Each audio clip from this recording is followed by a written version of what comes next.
Bugun Toshkent yana bir bor jahon iqtisodiy maydonining diqqat markaziga aylandi. 3 kun davom etadigan Toshkent xalqaro investitsiya forumi nafaqat bugunning kun tartibini belgilaydi, balki ertangi taraqqiyot yo'lini ham shakllantiradi. Imzolanadigan kelishuvlar, ilgari suriladigan tashabbuslar va mustahkamlanadigan hamkorliklar o'z samarasini yillar davomida iqtisodiy o'sish, yangi ish o'rinlari va farovon hayot ko'rinishida namoyon etishi shubhasiz.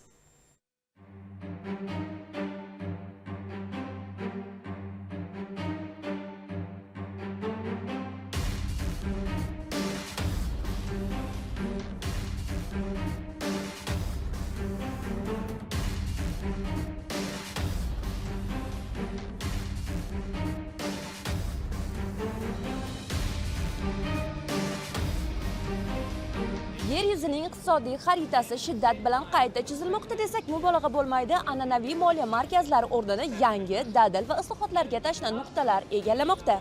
Bugun global kapital chorrahasida bitta shahar nomi yangrayapti. Toshkent. Poytaxtimiz tarixiy 5-yubiley Toshkent xalqaro investitsiya forumi 2026 eshiklarini rasman ochdi. Bu shunchaki tadbir emas, yangi iqtisodiy arxitekturaning tamal toshidir. Yaxshisi bizdan uzoqlashmang. Siz uchun tayyorlagan yangiliklarimiz ko'p. Keling gulroq quruq rasmiyatchilikdan qochib raqamlarga boshqacha nigoh bilan qaraymiz. Tasavvur qiling, dunyoning 99 ta mamlakati. Bu sayyoramiz xaritasining deyarli yarmi degani. Aynan shu davlatlardan 8 mingdan ortiq eng nufuzli investorlar, milliarder korporatsiyalar rahbarlari, suveren fondlar va xalqaro moliya institutlari rahbarlari poytaxtimizda jam bo'ldi. Menimcha ushbu forum turli sohalardagi investorlarni birlashtirish va yangi hamkorlik aloqalarini o'rnatish uchun juda katta imkoniyatdir. Bu nafaqat O'zbekiston iqtisodiyotining rivojlanishiga xizmat qiladi, balki xorijiy investorlar uchun ham mamlakatdagi ishtirokini kengaytirish imkonini beradi. Biz kompaniyamiz nomidan Namangan viloyatida tosh paxta Stone Wall ishlab chiqarish loyihasiga investitsiya kiritishni rejalashtirmoqdamiz. Masalan, Qatarning birinchi milliarder startap va investitsiya kompaniyalari asoschilari ham o'z kapitali bilan shu yerda. Ular Toshkentni shunchaki tomosha qilish uchun emas, balki kelajak loyihalariga tikiladigan milliardlab dollarlik kapitalni boshqarish uchun aynan bu yerni tanlashdi. Xo'sh, nega aynan O'zbekiston, nega global kooperatsiyalar aynan shu yerga intilishmoqda? Chunki Toshkent xalqaro investitsiya forumi bu shunchaki balandparvoz nutqlar yoki protokol uchrashuvlar maydoni emas. Bu yerda kapital to'g'ridan-to'g'ri siyosat bilan uyg'unlashadi. Strategik g'oyalar esa bir necha daqiqa ichida real shartnomalarga aylanadi.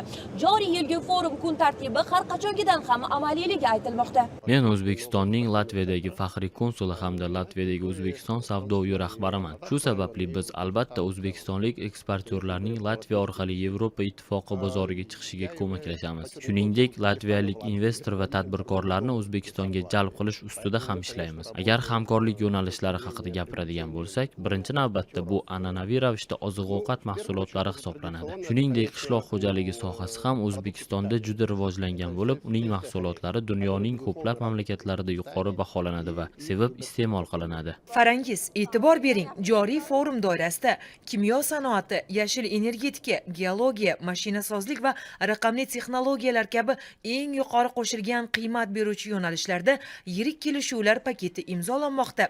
Bu degani ertaga minglab yangi yuqori texnologik ish o'rinlari va mutlaqo yangi ishlab chiqarish quvvatlari yaratiladi degani. Nurota tumani mamlakatimizdagi investitsiya salohiyati eng jadallik bilan rivojlanayotgan tumanlar qatoriga kiradi. 2024-yilga nisbatan 2025-yilga Nurota tumaniga to'g'ridan-to'g'ri kiritilgan xorijiy investitsiyaning miqdori 5 baravardan oshdi. Investitsiya forum natijasida biz 300 million dollarlik 8 ta xorijiy investitsiya loyihalarini amalga oshirish maqsadini oldik va bu o'z natijasini ko'rsatadi. Bilasizmi, forum doirasidagi har bir uchrashuvlarda jahon iqtisodiyoti trendlarini belgilab beruvchi spikerlar nutq so'zlamoqda. Korporativ boshqaruv kelajagi, raqamli diplomatiya va eng muhimi iqlim kapitali o'z so'zini aytmoqda. Ha, bugungi investorlar faqat foyda ortidan quvmaydi. U ekologik toza va barqaror kelajakka pul tikishini istaydi. O'zbekiston esa qayta tiklanuvchi energetika va yashil iqtisodiyot yo'nalishida Markaziy Osiyoning mutlaq drayveriga aylanib ulgurdi. Bu yerda biz hatto Afg'onistondan kelgan investitsiya vakillarini ham ko'ryapmiz.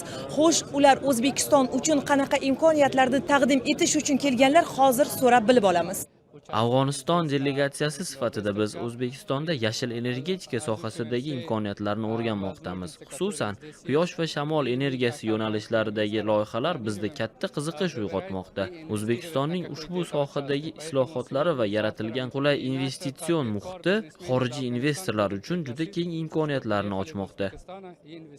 Global moliya gigantlari aynan shu yashil to'lqinda yetakchi bo'lish uchun Toshkentga kelishgan. Toshkent xalqaro investitsiya forumining yana bir o'ziga xos jihati mahalliy tadbirkorlarimiz uchun ochilayotgan global eshiklardir.